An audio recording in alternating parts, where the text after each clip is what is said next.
오늘은 새 농업인 실용교육 마지막 날입니다. 오늘 전문 과목은 토양과 비료 바로 알기 교육입니다. 강의해 주실 강사님은 제주대학교 현해남 교수님이십니다. 교수님을 환영해 주시면 감사하겠습니다. 제가 듣기로는 양파를 많이 재배한다고 그랬는데 과수 재배하시는 분도 있어요? 오늘은요, 과수는 조금 어려워서 복잡해서 뺄게요. 빼면서 주로 채소든 고추든 어떤 거든 상관이 없습니다. 주로 채소 종류, 요런 종류로 할게요. 또 하나는요, 요것도 물어볼게요. 여러분 중에 농사 지을 때에 밑거름 주고 웃거름 주는 사람이 있고요. 어떤 분은 관주용 비료를 써요. 이렇게 관주용으로 수입하는 비료를 비싼 비료를 씁니다. 제가 그럼 물어볼게요. 왜냐하면요, 이거는 아주 차이가 커요. 밑거름, 웃거름으로 비료를 주시는 분 손 들어보세요 한번요. 대부분이구나. 밑거름을 준 다음에 관주로 농사 짓는 분 계세요? 하우스 하세요? 그냥 노지 하세요? 어떻게 해야 될까 고민할게요. 왜냐면요, 밑거름으로 웃거름 주는 거는 20kg 한 포대에 2만 원밖에 안 해요. 그런데 관주하는 사람은 20kg에 10만 원이 넘어요. 비료 가격 차이가 5배가 넘어요. 5배가. 그렇기 때문에 사종복합비료 쓰는 분들은 그만큼 돈을 많이 버셔야 돼요. 또 실제로 사종복합비료를 쓰시는 분은 돈을 좀 많이 벌어요. 그래서 제가 오늘은 대부분 아마 양파는 밑거름 주고 웃거름 주는 이런 농사를 지으시지 않을까 생각해서 교재는 요거 중심으로 했어요. 양파 농사 짓는 분 한번 손 들어볼까요? 대부분이구나. 그러면 초점은 잘 맞췄네요. 그러면 양파 중심으로 하고 다른 거 물어봐도 설명을 드릴게요.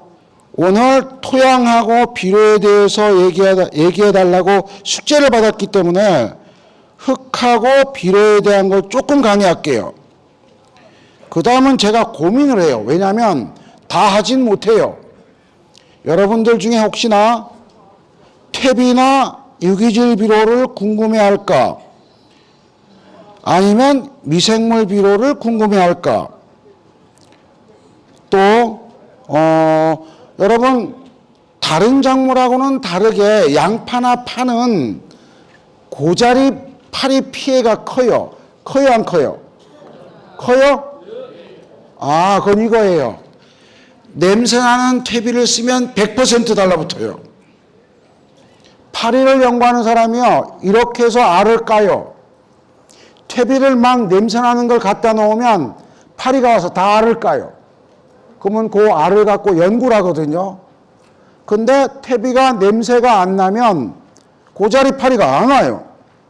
그렇기 때문에 내가 만약 고자리 파리를 썼다 그러면 퇴비에서 악취가 나거나 유기질 비료를 썼는데 유기질 비료도 처음에 발효할 때 냄새가 나거든요. 그 냄새 따라서 와요. 여러분 곤충들이 알을 까는 건 막지 못해요. 어떤 수단을 써서 와서 알을 까버려요. 그렇기 때문에 그거와 관련되어 있는 퇴비나 유기질 비료를 할까? 다 하지는 못하고 여러분이 조금 강의를 들은 다음에 물어볼 거예요. 제가 뭐 할까요? 그리고 교재는 볼 필요 없어요.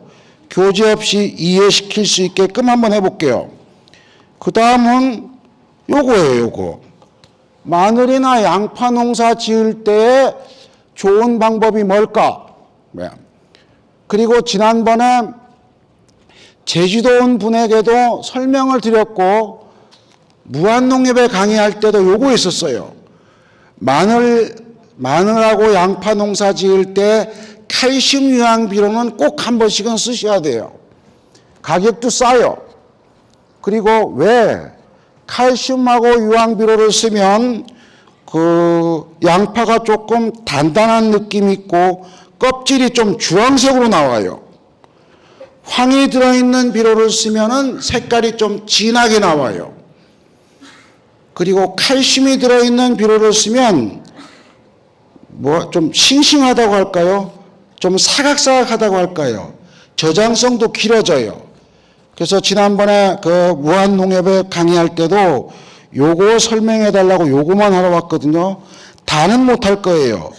그래서 제가 비료에 대한 거를 할까? 화학 비료에 대한 거를 할까? 아니면 퇴비에 대한 것을 할까? 요거는 고민하면서 설명을 드릴게요. 비료 바로 알고 바로 쓰기. 그래서 제가 비료에 대한 걸 한번 설명을 하면서 퇴비는 뭘까? 유기질 비료, 미생물은 뭘까? 무기질 비료, 화학 비료는 뭘까? 유기농 비료, 이건 안 할 거예요. 흙은 어떻게 봐야 될까? 예, 이렇게 한번 해볼게요. 예. 그러면서 퇴비에 대한 건 여러분이 선택할 거예요. 여러분이요. 만약에 퇴비를 해주세요. 그러면 이거 할 거예요. 좋은 퇴비 고르는 방법. 유기질 비료, 유박 비료를 한 번에 보기만 하면 가격이 얼마, 효과가 좋은 거 나쁜 거, 품질이 좋은 거 나쁜 거를 알 수 있게끔 할 거예요. 그 다음에 미생물 비료는요. 여러분 센터에서 미생물 줘요? 공짜로 줘요? 돈 받고 줘요? 공짜면 안 돼요. 저거 돈 받고 줘야 돼요. 왜냐하면 여러분은 미생물이 우습게 만드는 줄 알지만요. 저거 김대중 대통령 때 만든 거예요. 김대중 대통령이요. 전국 농업기술센터에 미생물 센터를 만들게 한 거예요. 저거요. 시작했는데 한 통 만들 때 1톤 만들 때 약 150만 원 들어갑니다. 100에서 150만 원 들어가요. 비싼 거예요. 이거요. 이것도 잘만 쓰면 어마어마하게 좋습니다. 이거요. 그 다음은 화학비료예요. 화학비료는 당도 색깔 좋게 하는 거, 칼슘제 쓰는 거, 전용복비 등등등 여러 가지도 있고 토양도 복잡해요. 아무튼요. 이 중에서 여러분이 원하는 거 할 거예요. 우리가 쓰는 비료가 뭐가 있을까? 퇴비, 유기질 비료, 미생물 비료, 유기농 안 할 거예요. 이종복합 비료, 밑거름, 웃거름 주는 거, 사종복합 비료, 그저 3일에 한 번, 4일에 한 번 관주하는 거, 양입 비료, 이게 있어요. 그래서 기본만 잘 알면 비료는 안 어려워요. 왜?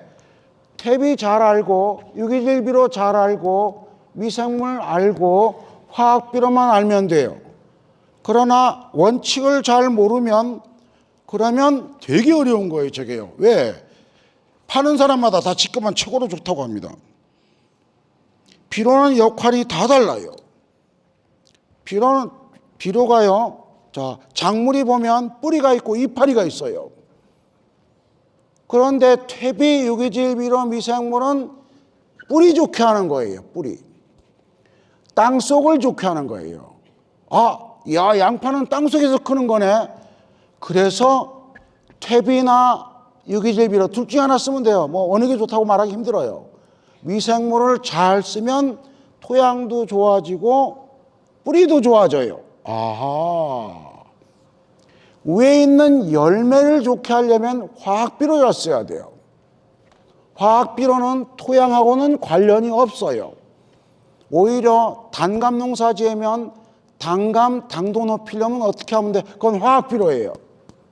나는 퇴비로, 난 미생물하고 퇴비로 당도 높일 거야. 죽어도 안 됩니다.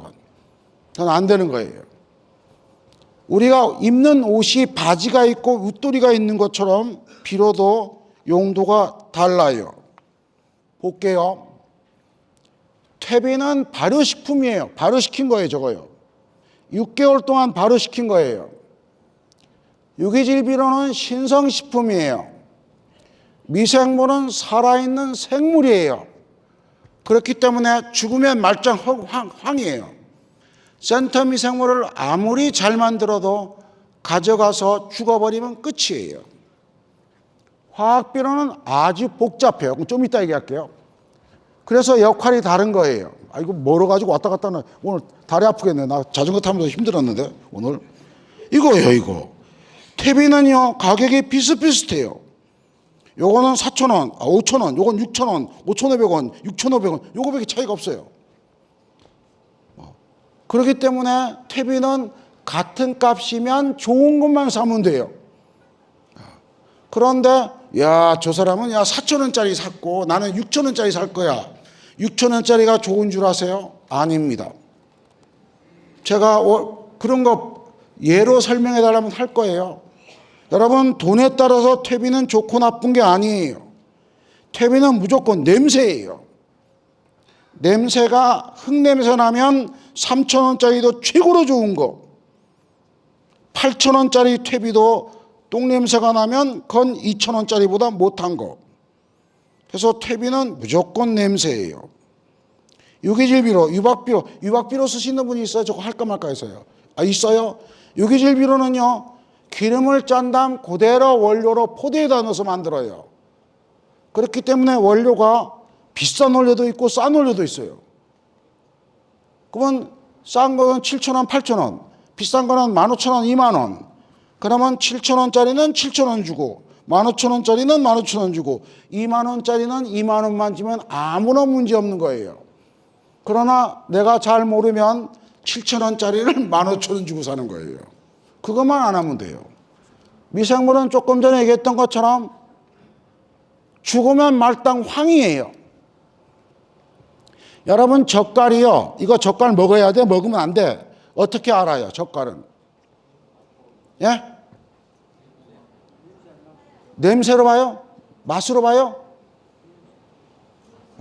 젓갈에서 썩은 냄새가 나요. 먹어야 돼요? 안 먹어야 돼요? 오케이. 젓갈을 딱 열었더니 뭐가 막 밥맛이 막 땡겨요. 먹어도 돼요? 먹으면 안 되는 거예요. 냄새구나. 미생물이나 살아있는 거 다 냄새예요. 요구르트도 딱 봤더니 요구르트가 썩은 냄새 나요. 먹으면 안 돼요. 먹고 싶은 욕심이 생겨요. 그럼 먹어도 돼요. 그렇기 때문에 센터 미생물은 이렇게 보면 돼요.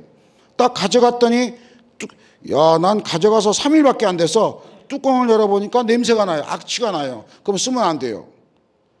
근데 센터 미생물을 가져가서 2달, 석 달을 놔뒀어요. 그런데도 열어보니까 나쁜 냄새가 안 나요. 그러면 써도 돼요.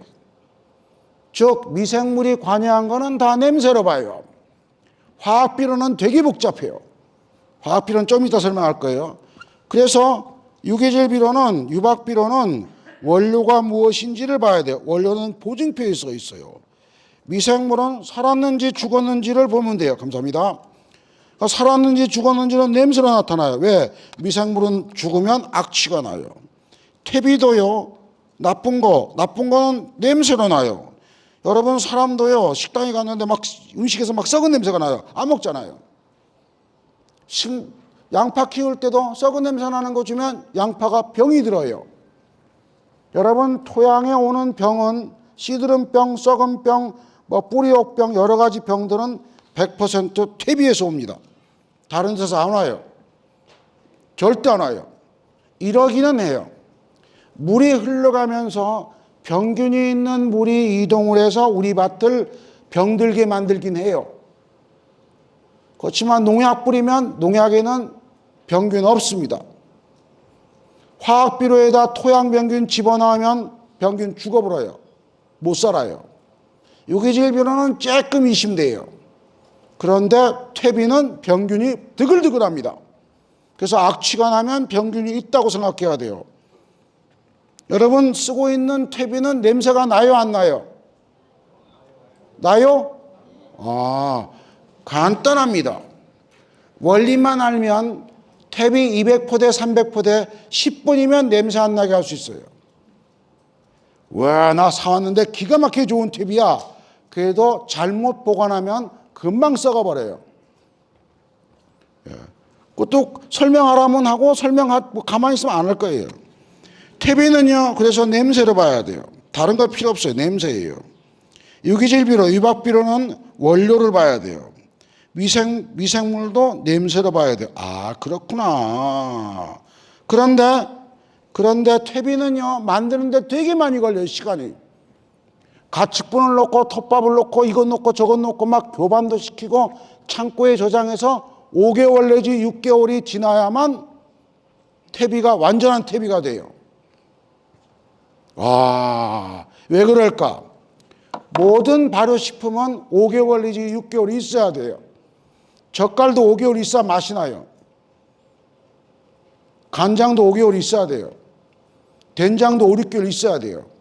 그러니까 퇴비 만드는 건 되게 힘들어요. 근데 유박비료는 어마어마하게 간단해요. 왜? 기름 짠 걸 갖다가 그냥 포대에다 넣으면 끝이에요. 그래서 퇴비는요, 딱 사다가 포대를 딱 뜯어봤더니 막 곰팡이가 피고 냄새가 막 부엽토 냄새, 흙 냄새 이런 게 나요. 최고 퇴비. 유기질비로 딱 뜯었더니 곰팡이가 폈어요. 그건 상한 유기질비료. 그것처럼 보는 방법이 다릅니다. 아, 그렇구나. 그래서 퇴비나 유기질비료나 미생물은 토양 좋게 하는 거로구나. 뿌리도 좋게 하는 거로구나. 이야, 그래서 양파 농사 망치려면 냄새나는 퇴비 쓰면 무조건 망쳐요. 그러나 내가 냄새나지 않는 퇴비만 쓰려고 노력을 하고 냄새나는 퇴비를 냄새 안 나게끔 만든 다음에 쓰면 양파 농사 실패할 확률이 적습니다. 품질도 좋아져요. 화학비료는 좀 이따 할게요.